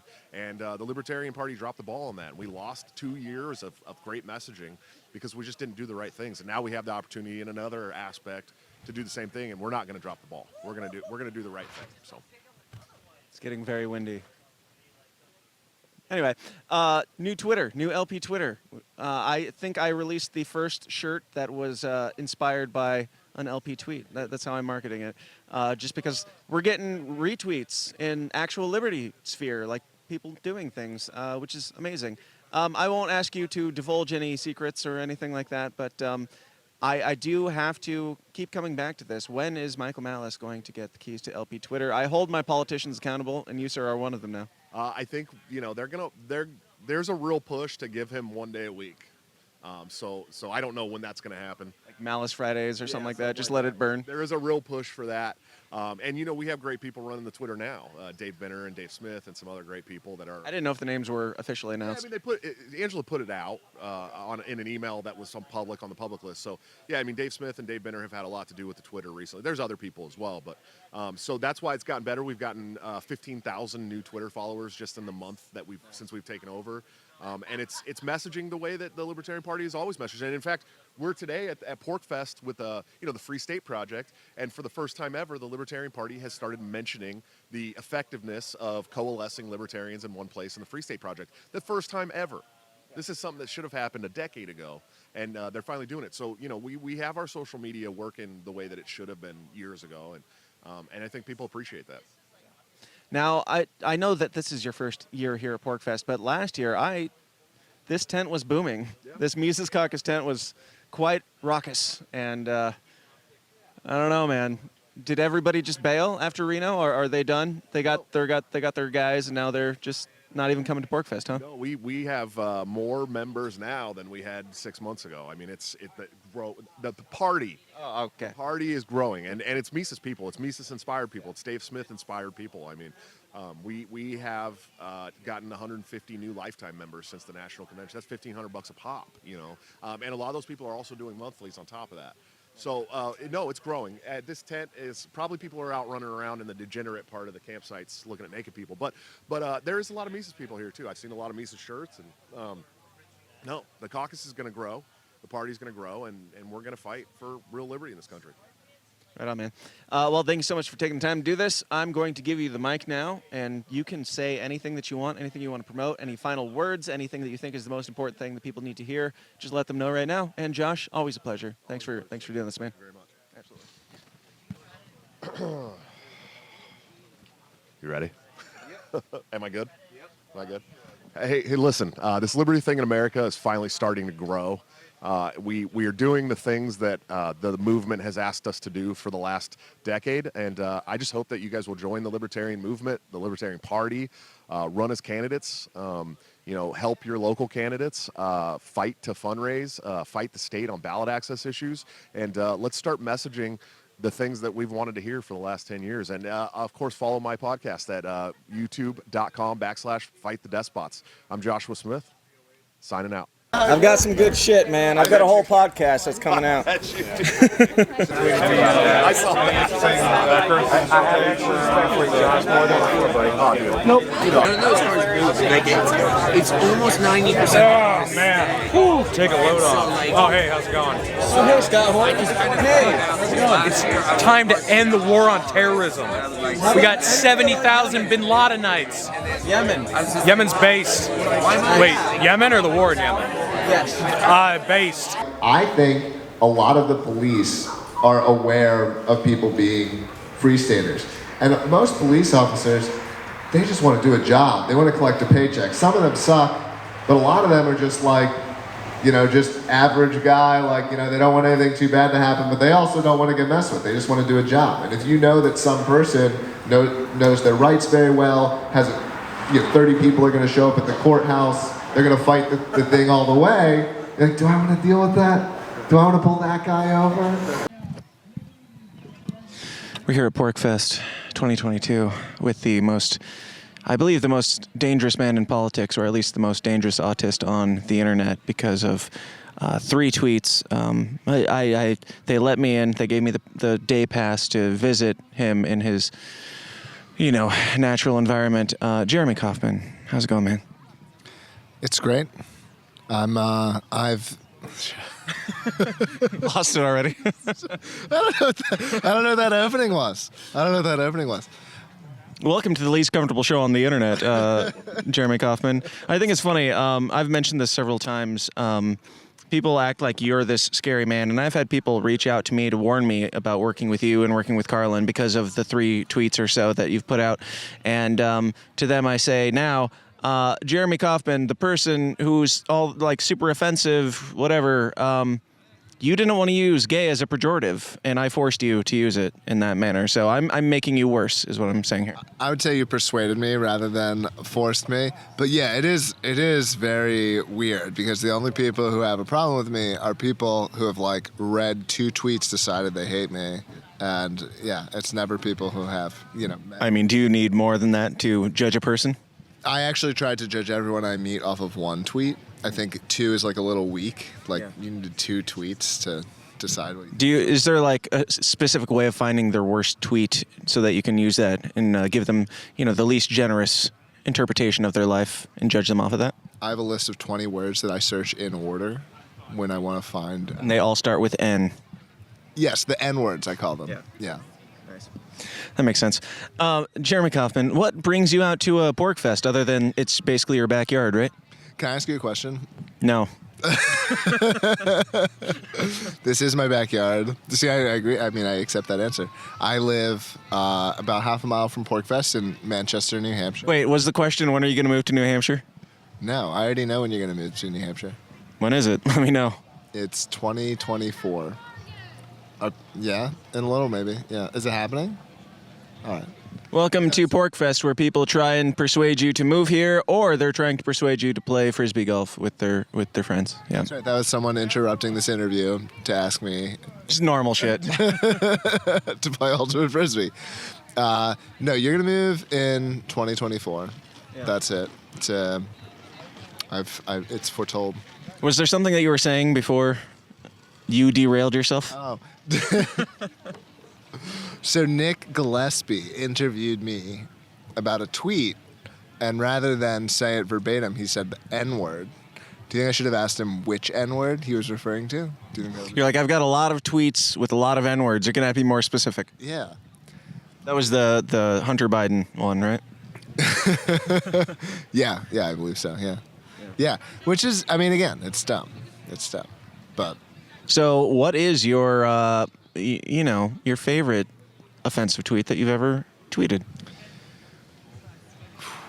Under my own account, I think the one, my favorite one that I think hit the sweet spot was the one where I was like talking about how like people who are unvaccinated should be denied all of these rights, but it were just things that libertarians wanted. Like they weren't going to be kept safe from drugs. They weren't going to be allowed to participate in public schools. Yeah. And that one got both a bunch of people who got it and a bunch of people who didn't get it.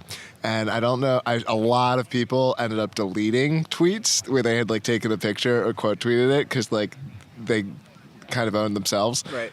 So I think that's got to be, off the top of my head, that one got a lot of people. Yeah, I gave a talk yesterday in the 101 stage or whatever, and talked about like propaganda and stuff and culture jamming and things like that. And I'm a big fan of like my most popular tweet I've ever done, which was completely stupid and not even that funny. That's how that's the ones that always blow up. But it was just Elon Musk taking over Twitter is like the worst attack on our democracy since January 6th, and like taking these things and like the idea that the algorithm finds attractive, like the acceptable opinion, then blowing that up to the most ridiculous, point that everybody's like, okay, we get it, that's absolutely ridiculous.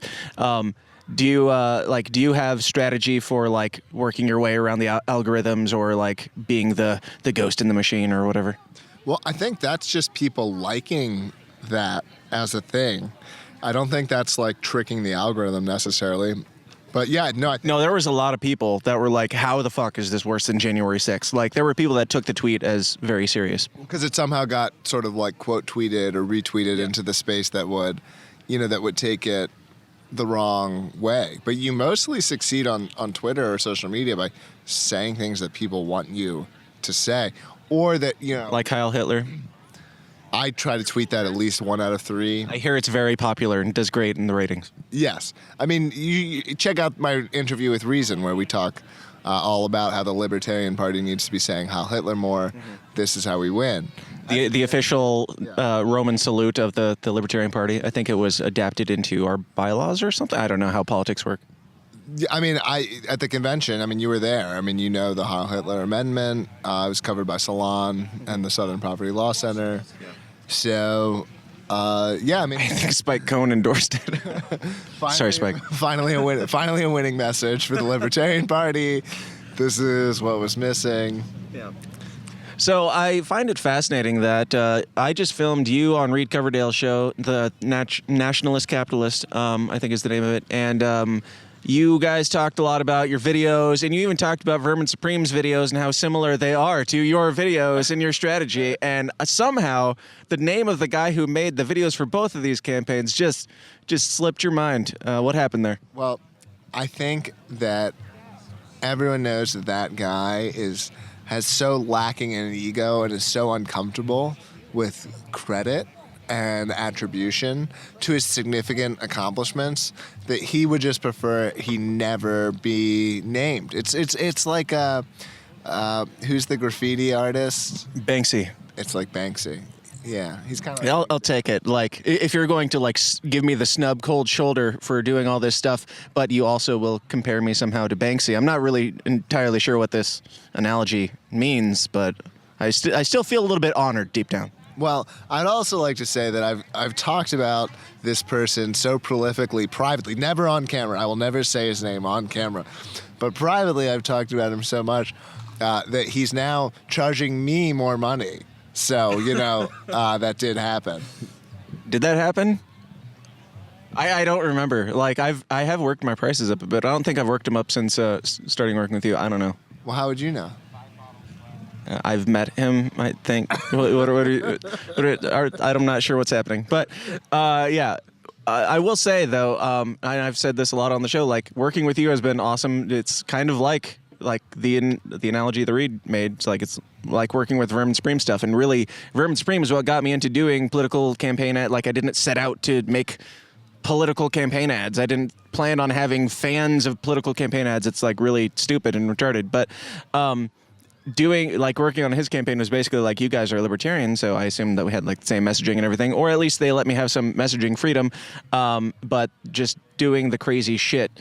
Now working with you and working with Dave Smith and other funny people, it's now I can do the same kind of thing and be a little bit bombastic and ridiculous, but actually have stronger messaging behind it. So I don't really have a question. But how's it been going working with this mysterious video editing guy or something? It's been going great. One day, I hope to let the world know, but he's just not ready. And it's your experience. Maybe I should introduce you sometime. I think. Not sure how long we can keep this joke up. Now we are. The plan is that I'm staying here Monday as well, and we're doing more campaign ads. And we can just have a business meeting right here because we haven't really talked about what these are. Do you have any plans for these things that we're going to be doing, or you and whoever's going to be doing? If you want to keep that dad joke going. Yeah. I have 6 bullet points already written down, which is 6 more bullet points than we went into for our first day of filming last time. That is accurate. So this feels substantially ahead. I spent about $90 on costume materials, whereas previously I only had to work with costume materials that were in my house. So already, this is some pretty next level stuff. So that budget is really flowing for this campaign that we can afford $90 costumes. Yeah, there's one generous donor, so my campaign has now raised over $120, mostly from one guy. Nice. In Appalachia, and he had earned a lot of cryptocurrency from his illegal alcohol sales, and he chipped it into my campaign. But I'm not sure if you're joking or not. How have the donations been? There are federal forms you have to file that say the amount of money we've raised. Those forms are presumably accurate and could give you that number. Nice. I don't know, maybe $20,000. Maybe 20. That sounds. Yeah. I don't think I've spent very much of it. No, it's very important. Fucking Josh on a moped over there. Yeah. After I gave his ass a ride around all week.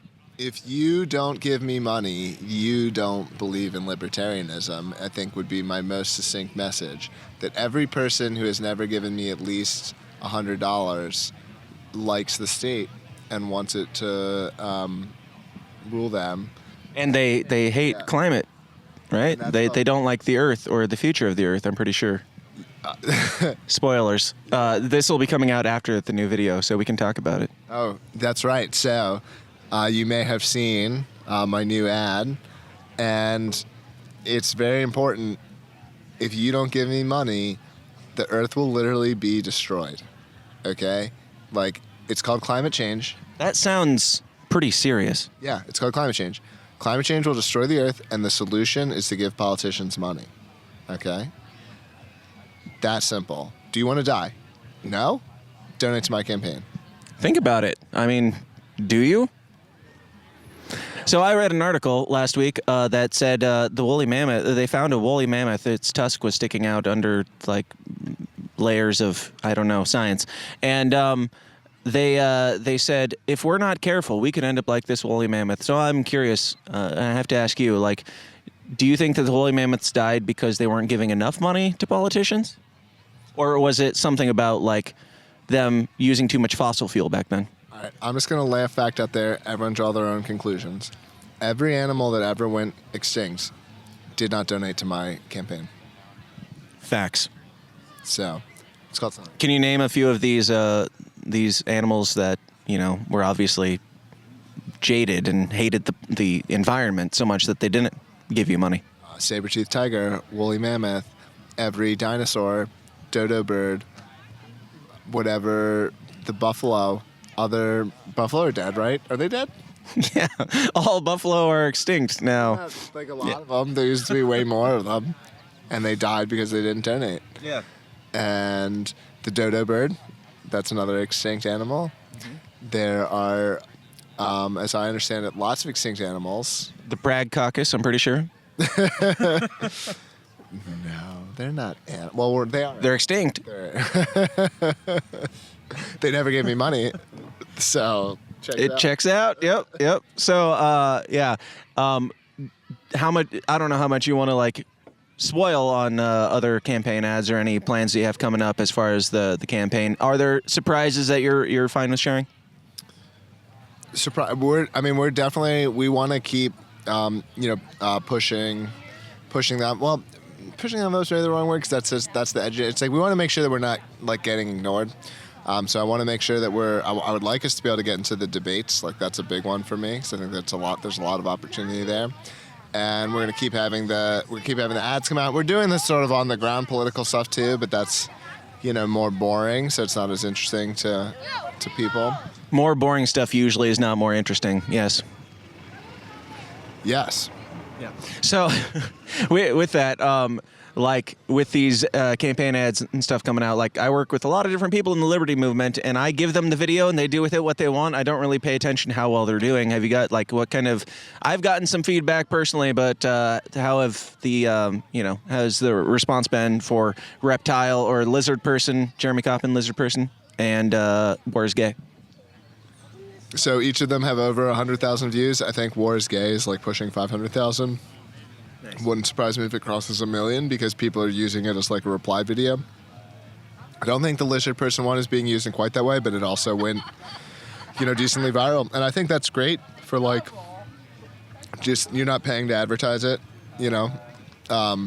Obviously aim higher, so we got to hit a couple million with one of our upcoming videos, just, low bar, but should be pretty easy to do when you have a politician that will single-handedly save the world from climate change, which is me. I will do that. So. Yeah, I mean, it makes sense. Yeah. Like, why would you not? Stuff going on in the world. I've been asking everybody here that this actually before that, let's talk a little bit about PorcFest. What you're here because it's your backyard. We already established that. But what are some of your favorite things about PorcFest? What are some of the people that you're excited to see, and what do you have going on? Well, I actually like just kind of the hanging out more than the talks. It's cool that like Matt Kibbe will just be like, yeah, like come have some whiskey and hang out, So I like that kind of stuff more. It's very laid back, there's not, it's very casual. So there's a couple of talks that I'll check out from people that I, really like. But for the most part, it's like all the other stuff, like just the kind of like hanging out, the walking around, the conversations. I like to try all the different food. I like to let my kids run around. That's like really cool. Like my son at PorcFest is able to go, farther away from me than he can in like basically any other environment. He can get on the scooter and he, knows his way around and he gets to do that. So you're saying New Hampshire is a pretty dangerous place for people to bring their children outside of PorcFest? I mean, I think the logic is pretty simple. You're not going to find a more armed population in New Hampshire than this campground, right? And so there's a lot of guns here, and so that means, I mean, just the basic math is there must be, 600 people dying a day or so here from all this. Do you arm your children? I arm them with fearsome negotiation skills and water pistols, and it's their, like, you know, how do they want to play it? Tiny little super soaker propagandists. I like that. But what do you tell? You know more about PorcFest than I do. I've been here for several years, but you're much more steeped in the culture and the environment and everything. Like, give the sales pitch, give the elevator pitch for what brings people out to PorcFest and the Free State Project in general. Well, this PorcFest is in a place where it's like it doesn't even like we didn't make a single graphic with a speaker. And we sold 3,000 tickets. I still don't know who's speaking. Like, I didn't look at the schedule at all, and I was still like, I'm gonna be there. Like, it's just it's a libertarian party, and it's very also like bottom up. Like, anyone can put something on the schedule, right? Like, we just they let me speak. Yeah. Well, we just did a podcast with Reed. We had 60 people, 70 people out, and it was just like someone filled out the form and said, we're gonna be doing that. So it's not like there's not like you're not going for this one thing. You're going for like what the largest libertarian gathering in the world sort of produces in that bottom up fashion. And it's getting cooler and cooler every year. People are doing more and more with their sites.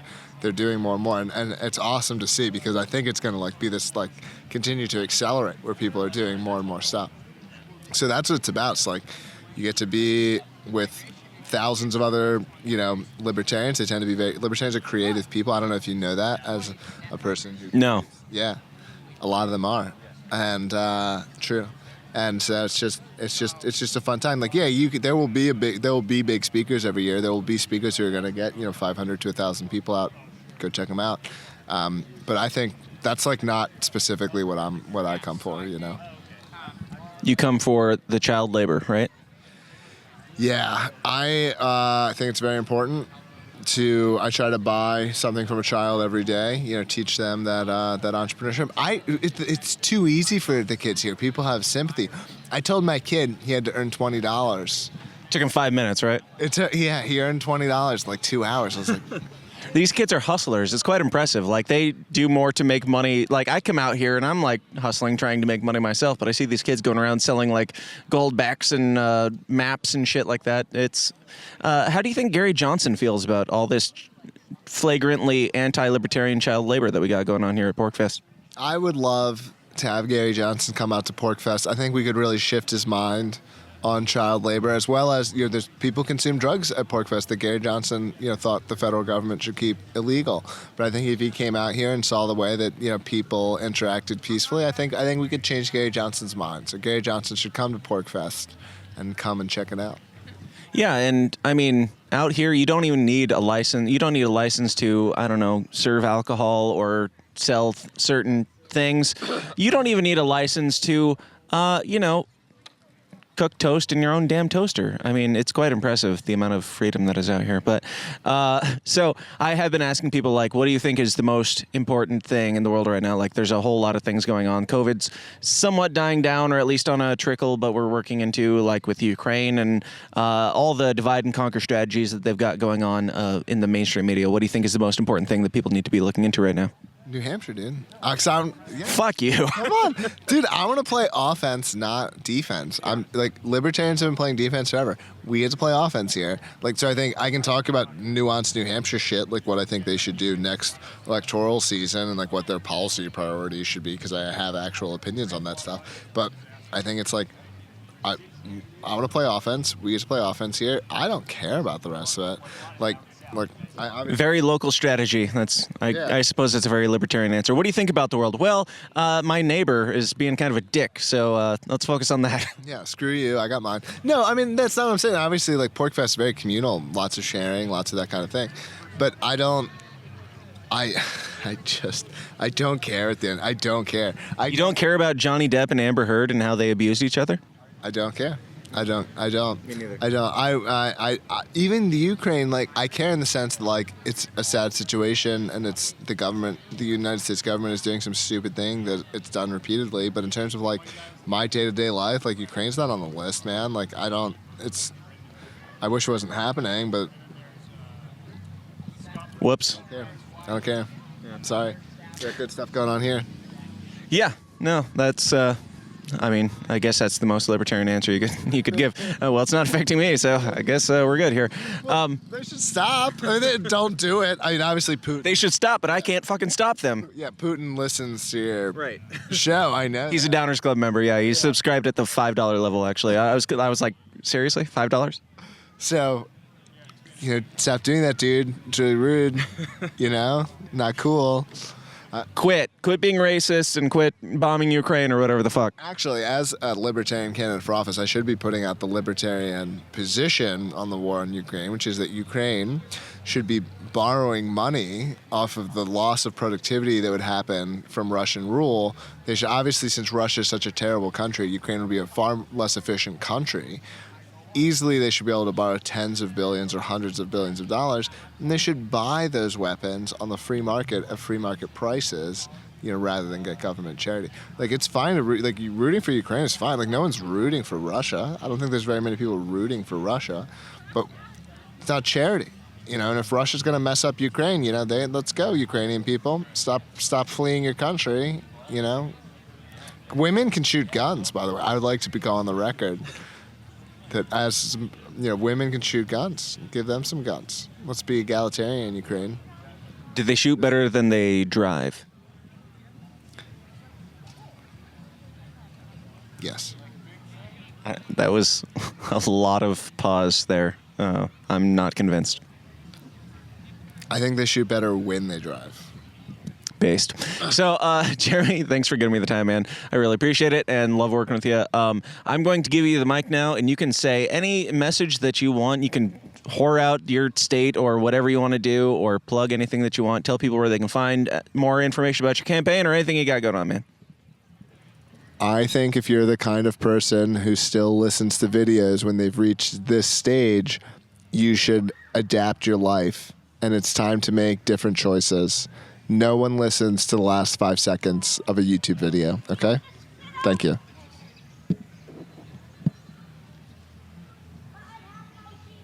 That's it. Why are you still filming me? Can you hit, the button or whatever? I'm going to get up. Jeremy Kauffman, we are here on the eve of your latest video about climate change or something. How are you feeling right now? I feel like I'm about to save the world. Climate change will kill every living human being, and as a politician, I can save everyone, and that's just really invigorating. It just gives me a rush.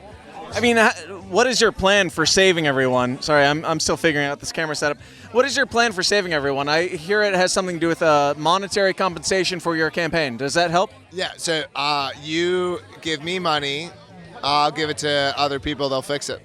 But anybody specific you have in mind? Cool people that are definitely that I have no affiliation with. It's definitely not I'm definitely not making money off it, and nor is anyone else. We're just doing it to save everyone. But you'll die. So, have you had a chance to speak with Bill Gates directly on your plan for saving the environment? I would like to officially state that Bill Gates has no affiliation with my campaign. I got that right, Bill. Dark money. They won't know. So we're safe. And if you could leave the people with one thing about how to save the environment, what would it be? Give me money. Why? It helps. Are you sure? I'm positive. I'm serious. I promise. There you go. We're here with the illustrious Karlyn Borysenko, who won't do an interview normally. We're here on the eve of the Jeremy Kauffman latest video ad. How do you feel right now? Really good? You gotta flaunt it. No. Karlyn, tell me your thoughts on conservatives. They suck in every possible way. Tell me your thoughts on liberals. They suck in every possible way. Right on. Now, how do you feel about this latest Jeremy Kauffman video ad that's coming out? Are you excited for the premiere? You're here on the red carpet at the Mises Caucus tent. How are you feeling right now? I am desperately excited for the premiere and hope that it surpasses the War is Gay ad, but I'm told I might be disappointed. You might be. The bar was set high. Now, here on the red carpet, we care very much about your attire. And how are you feeling? What inspired this ensemble that you have on right now? My tattoo. I put 20 hours into this tattoo. I think it's really cool, and I wanted to show it off. Based. So, as far as on a 1 to 10 grading scale, how white supremacist are you expecting this ad to be? Definitely a 7 or an 8, and if it's anything less, I'm going to be deeply disappointed. Unfortunately, I think you're going to be very surprised that it's very white supremacist. But we're going to do a real interview later. But thank you for letting me harass you for a second. Thank you, Dan. Jeremy Kauffman, so hot right now.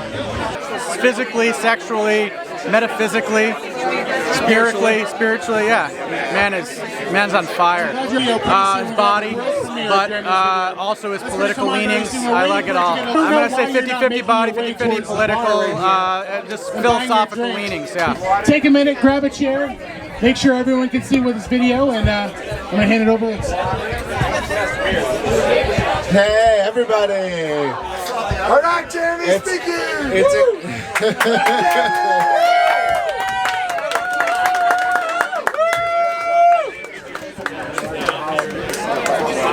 So thank you everyone for coming out tonight. I'm not planning on talking for very long, but we have a chance tonight to save all of humanity. That's what's at stake. Every election, we all know that if you don't vote the right way, everyone will die.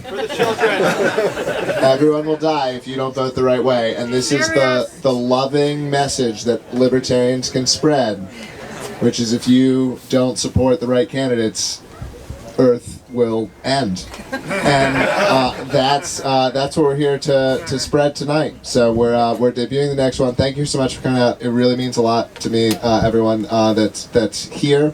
And I want to keep fighting the good fight and keep putting out some good stuff. And so, but yeah, let's do the next one.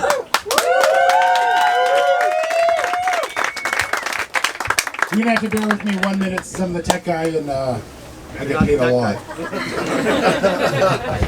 Dilatory.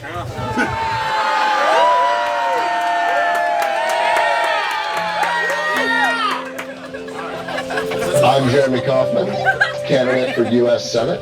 We're here deep in the New Hampshire forest. In 4 to 6 weeks because we haven't done enough about climate change. Look at this, I mean, all around you. These leaves used to be green. Will they ever be green again? Even scientists can't answer deep questions like that. That's a rare forest species. We have a tax on gasoline. That would still be alive right now. It's raining right now, you know? And the climate's changing. If we didn't have global warming, this would be snow. This would be snow. One of the things I join the Democrats and Republicans in saying is that we need to work with Bill Gates to blot out the sun. That's the only way. If we don't partner with Bill Gates to blot out the sun, the Earth will literally explode. That's called climate change. You see this? That's a dead branch. The solution is to vote for me. I will take your money. I'll give it to people that I know, but they're going to be totally cool. You can trust me, and that's why I'm running for U.S. Senate. For U.S. Senate. Do your part. Send money. It helps. I promise.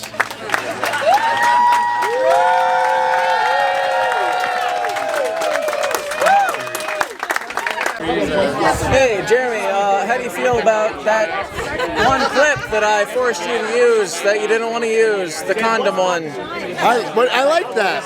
I have footage. I have it on the record.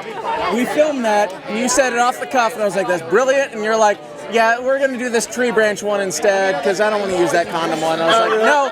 We had a tax on gasoline. That would still be alive right now.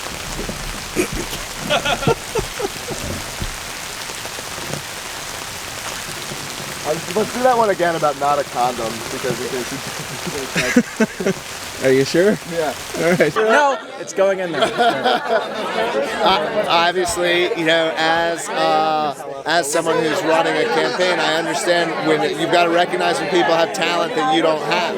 You know, you've got to find people. You've got to build a team. It's about building a team. The team that will tell you. Yeah. The condom joke needs to go in your political ad for a U.S. Senate. Look, I'm a CEO. I'm a professional at taking credit for things that other people do. I noticed. Okay, so I noticed. Today's episode is sponsored by Astero's Cybersecurity Services. These days, organizations of all sizes are targets for cyber criminals, disgruntled employees, or even nation-state attackers. Astero's performs cybersecurity services providing expert guidance to help organizations defend against threats and protect their data. Astero specializes in penetration testing, where they perform ethical hacking on networks, web apps, or organizations as a whole, to simulate what an attacker would do and plug the discovered holes before anyone malicious finds and exploits them. Asteros also specializes in vulnerability management, security awareness training, phishing simulations, cloud security audits, compliance readiness assessments, and much more. As technology expands, it becomes easier and easier to run a business, but if your security is not growing along with your company, then you're going to run into problems. If you don't personally have a company of your own, definitely pass this information along to someone who does, because for a limited time, Asteros is offering companies an attack surface audit completely free. Let Asteros discover potential entry points to your network and how susceptible your company or organization is to cyber attacks. To learn more and to take advantage of this essential offer, just go to asteros.com/free. That's Asteros, ASTEROS.com/free.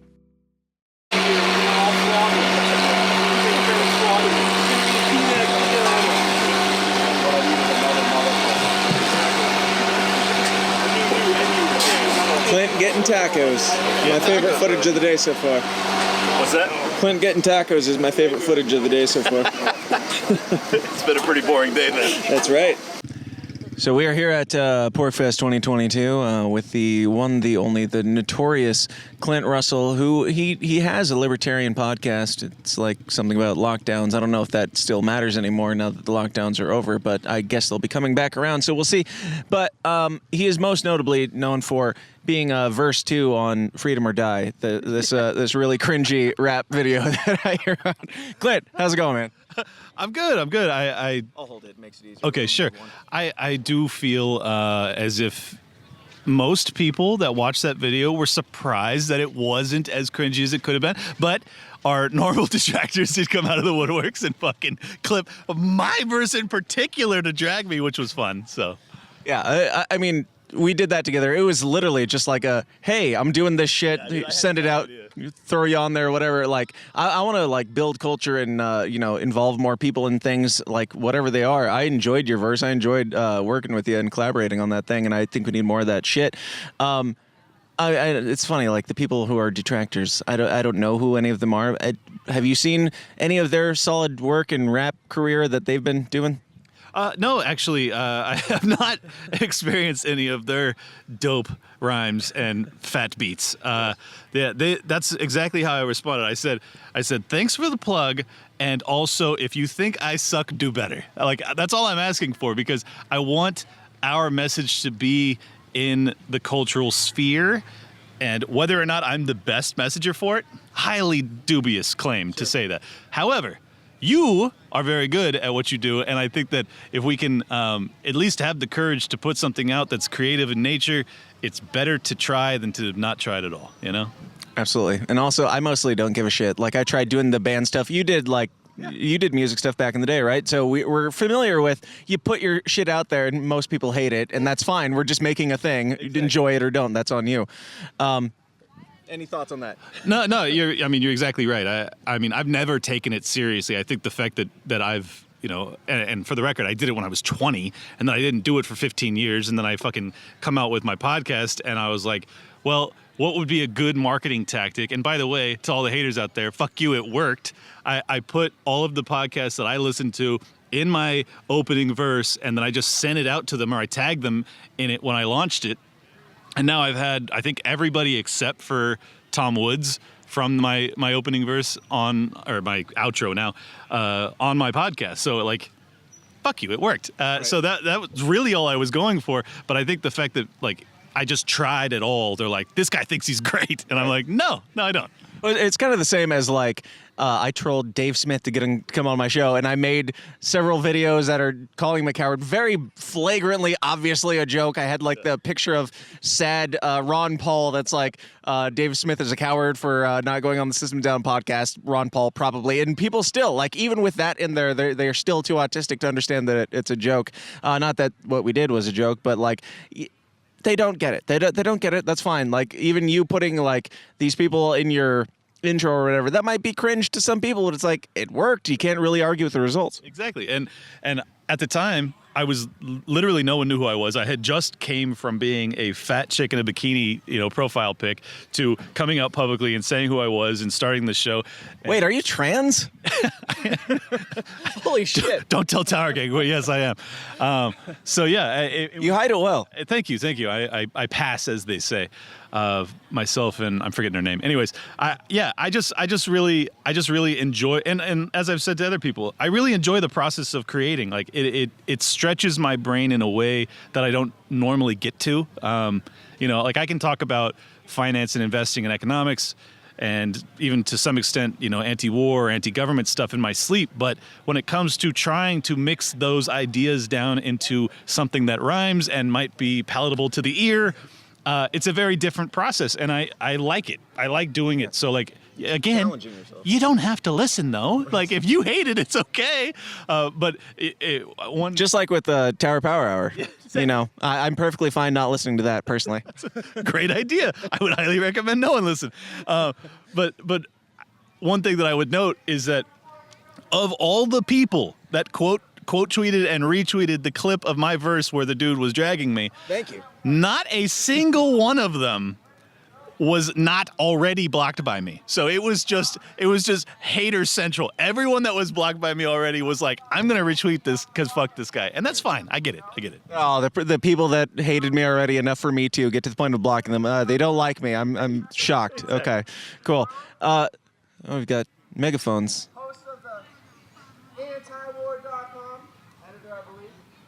Who? Scott. Richard Grove? All right, cool. Anyway, so your podcast, you did kind of come out of nowhere and blow up, and some people, myself mostly, have called you a Fed because of it. So how do you, as a future post-libertarian alt-right member, how do you feel about the allegations that you are a Fed, sir? I can only confirm them. No, I totally understand it. I'm like, yeah, I'm a financially free guy in his late 30s that no one's ever heard of, and here I am, and I'm going to tell you to, fight back against the government. That does seem very Fed-like behavior. I think, honestly, the only evidence I have in my defense is that you can't do hours and hours of conversation about this stuff without coming to a conclusion that I am either the real deal or the best liar that has ever walked the face of the earth, because I am fucking 100%, like, I was just going to say locked and loaded. That would have been a bad time to say that. I am just the real deal when it comes to, like, fighting what we're up against. I really believe, and the whole reason I got involved is because I really felt as if this was not only was I in a financial position where I was capable of doing it, but also the tyranny had increased to such an extent that, like, anybody that sensed what was going wrong with the world had to feel a draw or a drive to try and do something to change the trajectory of things. And in my very, very minor way, I just wanted to be a participant in that fight. Because ultimately, like, even if I think it's a losing battle, I'm going to go down fighting, man. That's just how I am, and it's how I've been raised. And I just feel like the more people do it, the better our odds get that, like, maybe we can turn this thing back. Now, a lot of people have said Nick Sarwark is a Fed, and my biggest argument to that is, well, if he's a Fed, he's a really dedicated one, and he's been in this for longer than you have. So, I don't think your argument really holds up. That's a fair point, except for the fact that every time you put Nick on any long-form interview, he says some shit that you're like, that dude doesn't sound like a libertarian at all. Whereas you telling me voting for John McCain or Adolf Hitler, if they were the libertarian candidate, is not a libertarian position? controversially, I'm going to say no, it's not. It's very brave of you. Call me a gatekeeper if you must, but I think if you vote for Hitler, you're probably not a libertarian. I don't know. Yep. So you've been making the rounds. Is this your first time at PorcFest? It is, yeah. I lost my virginity. I'm one of the only libertarians to have lost their virginity, so this is great. Josh lost his this year, too. When she had 9 tuplets or whatever it's called. Yeah. Incredible. He lost his PorcFest virginity, at least. But you've been giving these speeches on ESG. Is that it? I'm not that familiar, even as a conspiracy guy. So tell me a little bit about that. Oh, my God, dude. You got 3 hours? ESG is... I do, actually. Okay. Well, ESG is environmental, social, and government. Social being justice, environment being Green New Deal, and governance being how you're going to constitute your board and things of that nature. So it's a metric that was created through the UN in 2004 under Kofi Annan, who was former Secretary General of the UN, where he reached out to 50 of the biggest corporations on Earth, and he sends this letter saying we need to have capitalist, not America, global capitalism, work in tandem with the governments, aka he called for fascism, and guess what? All of the big businesses respond positively saying, that sounds like a great idea.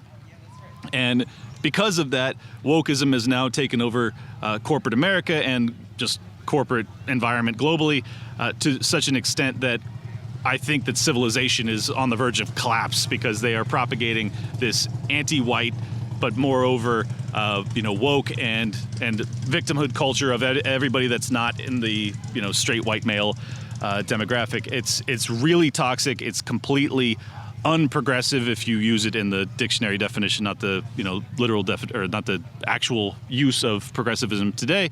And I think it's probably the most egregious conspiracy that has happened. It happened in broad daylight. They write books about it. Klaus Schwab, the World Economic Forum, is propagating it.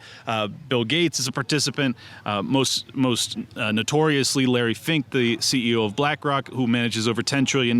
There is now over $50 trillion, by some estimates, at minimum $30 trillion that are being managed under ESG guidance, where they are able to defund any business that doesn't propagate ESG. So they are taking over the business world. It was basically a backdoor to what's it called? What's it called? The credit scores. I don't know. Credit scores. Sorry. I'm going to say credit scores, and I had the mic, so it... I've been drinking all day. Dan. Social credit scores. It was a backdoor to social credit scores. They came up with corporate credit scores, and that's how it works. So that's the implementation metric. Gotcha. So I am familiar with the idea and the premise, but I didn't know that there was a phrase for it at this point. I mean, wokeism and stuff like that, and divide and conquer. Obviously, I talk about that on my show all the time and all this stuff. And even Tim Pool talks about it. But this ESG label is new to me. Where does this come from? Who came up with it? That was Kofi Annan in 2004. He uses the phrase ESG, and they wrote. You could read the papers, you could Google it and look it up and read it. And it was, I don't know who's, it was probably some college professor's brainchild. I'm sure they were. But it's not like a new thing. No, it's going on 20 years now that it's been being implemented. So it didn't really pick up steam until the Occupy Wall Street movement. I think that it was utilized as a response to crush the populist leftist movement. As Dave Smith has theorized multiple times, I don't think that at the time Dave understood ESG or understood the mechanism by which they were implementing it. This is the answer. This is the actual skeleton key to unlock all of the mysteries of our civilizational collapse over the past 20 years. Yeah, and I talked about that in my speech yesterday, too. I didn't know anything about ESG, but I'm talking about, the CIA has their woke ads, join the murder cult in order to, because you're a black, trans, whatever, single mother, they all kill the same at the end of the day. So they're whatever we have to say to get you. And if you find yourself ever agreeing, feeling persuaded or emotionally swayed by the murder cult, you might be, I don't know, in the wrong field or something. But I mean, it's palatable. It's obvious that this stuff is happening, and when you see the CIA focusing in on this stuff, that's how you know. Well, most importantly is the way you know that it's a dual-pronged attack is because you have the woke mob from all of the Marxist education that they've received, the young people. They come from the left with cancel culture. From the right is all of the biggest money managers on earth that will divest from your company if you don't also go woke. So you have both sides of it. What kind of CEO is going to look at that and say, yeah, fuck it, I'm just going to proceed how I want. Like, the vast majority, as we've now witnessed firsthand, are willing to cave because they realize that it is the end of their corporation if they don't acquiesce. And I think that the only way we fight back is if there's a countervailing populist revolt from people that are anti-woke. And I know that sounds very, I don't know. It's alt-right. Yeah, it does. It sounds all right. It does. But like, it's if you value capitalism, which I do deeply, this is not that. And it's very important that people understand that, because otherwise they will not be identifying the root cause of this. And ultimately the central banks, which is why the libertarians have to be involved with this, we have to explain that the reason BlackRock and State Street and Vanguard all have the capacity to do this in the first place is because of the relationship to the Federal Reserve and the Fed, the Fed window. So it's a multi-decade, multi-tiered problem, and it is absolutely real. It is a conspiracy, but it is not a theory, and I'm just doing my damnedest to wake people up before it's too late. Absolutely. Yeah, and in my talk yesterday, I talked about like all of these, media outlets and the mainstream media, the cathedral in general, like Hollywood and academia, they all just happen to agree on everything, which we've got like the most free, like, everybody here is a libertarian, I would venture to say, or at least the vast majority, and none of them agree none of them agree on most things. Like, we have a lot of the same like structure, but then when you get outside of here, as dysfunctional or whatever, like, we all disagree on things, but we all function together. And then you get outside of here, and everybody just happens to agree on everything. And you look back at like MK Ultra and Operation, what is it? Mockingbird, yes. Talked about that yesterday, Operation Mockingbird, and then that turned into Operation, have you heard of MH Chaos? Just the rebranding of Operation Mockingbird. But like the rebranding of these things and like the PSYOP division and stuff like that, you can just Wikipedia these things and find out the reason why you don't know about them is because they're really good at their jobs. They just keep rebranding, and like then you assume that they're not doing it anymore. But now we see like these things happening in real time. And in 2013 under Barack Obama, they made it legal again to propagandize U.S. citizens, but we're just supposed to be like, yeah, these people just all happen to agree on all these woke shit. You're exactly right. And then what we have experienced, particularly over the past decade since it's become legal to propagandize the American people, is that they are fucking doing it. And they used it with COVID first off, but I forget the name of the operation, but it was like in the 1950s or 60s where the CIA was trying to understand why Marxism was so successful. And in it, they identified the dialectic, and in that, they decided that at some point, we may want to utilize this to use race relations in America to divide and conquer the American people. And that is exactly what we are experiencing today. And I don't think that that's too fucking Alex Jonesy. Like, I really genuinely believe that's what's happening, and it explains so much of like why everything's falling apart. Yeah, absolutely. So, as the lockdown guy, you started a thing based off the lockdown. Do you have any concern about your branding not having as much impact now? I mean, let's be honest. Like, if we're not literally locked down, in terms of like government tyranny, I don't see that diminishing starkly since I began my show. So I think that I mean, we've got gas lockdowns and climate lockdowns are coming, so I think you're going to be safe. Unfortunately, I think my branding's going to be okay for the foreseeable future. I would, as I've said many times, if we, if Ancapistan were to just if everything were to crumble and Ancapistan were to rise in its place, I would gladly stop doing this. Like, I don't really enjoy focusing on all this fucking negative shit. It really bums me out, to be honest. But until I am living in a better tomorrow, I think the branding's safe. Yeah. Right on. So what do you think is the most important thing for people to look into right now in the world with everything happening, with inflation, with divide and conquer, all this stuff? What do you think is the most important and crucial thing for people to be focusing on?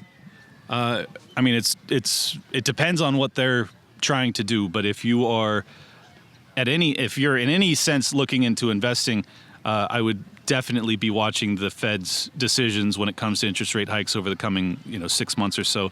If they proceed with the additional interest rate hikes, I think that you're going to see continued deflationary pressure across all asset classes, including real estate. So I think that that's something that if you're interested, shameless plug, Liberty Lockdown, if you want to actually stick with my analysis as this stuff unfolds. other than that, I really believe that ESG is the most important thing for people to wrap their head around. It is complicated, it is complex, but it's really the everything issue, you know. So I hope more people will start to understand it. Vivek Ramaswamy and James Lindsay have done incredible work in really documenting this and starting to open people's eyes. And now Glenn Beck is doing it too. So I'm hopeful that, you know, more and more people, as they come to terms with what we're up against, they will realize that we all need to come together on this, like even dare I say, in a bipartisan nature. Yeah.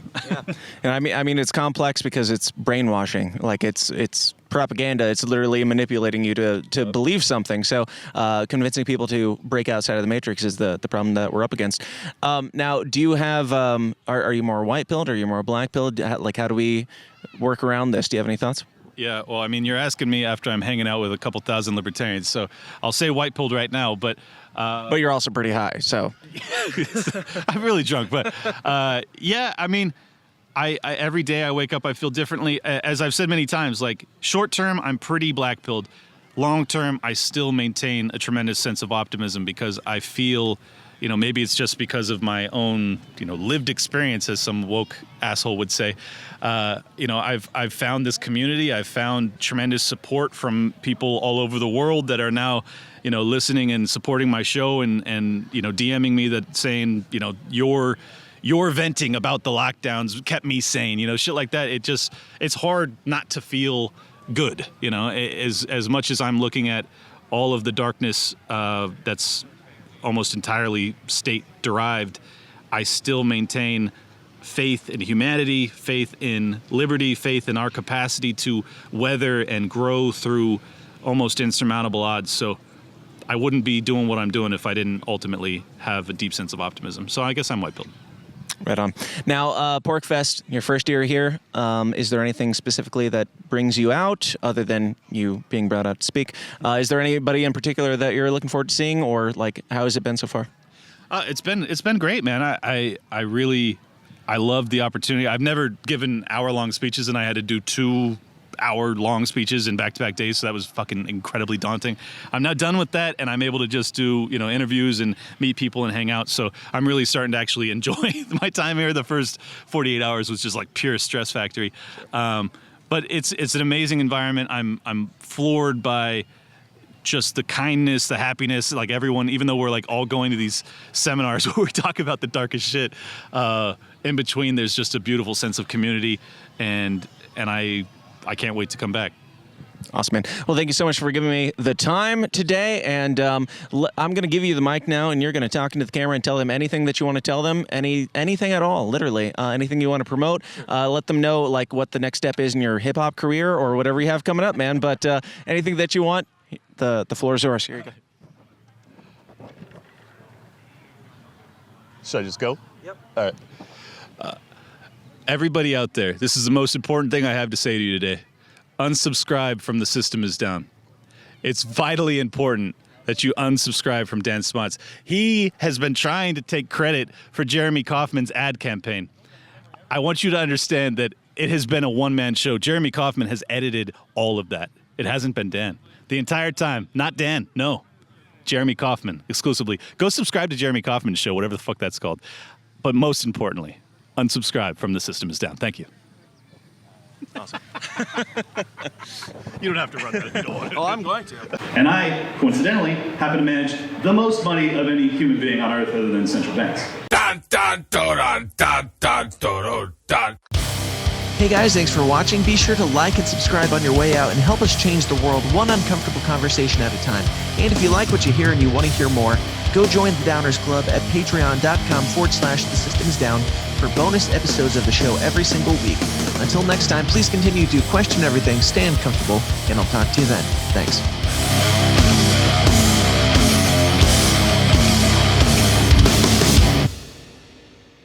This has been a Goulash Media production. goulashmedia.net. This concludes our broadcast day. Click.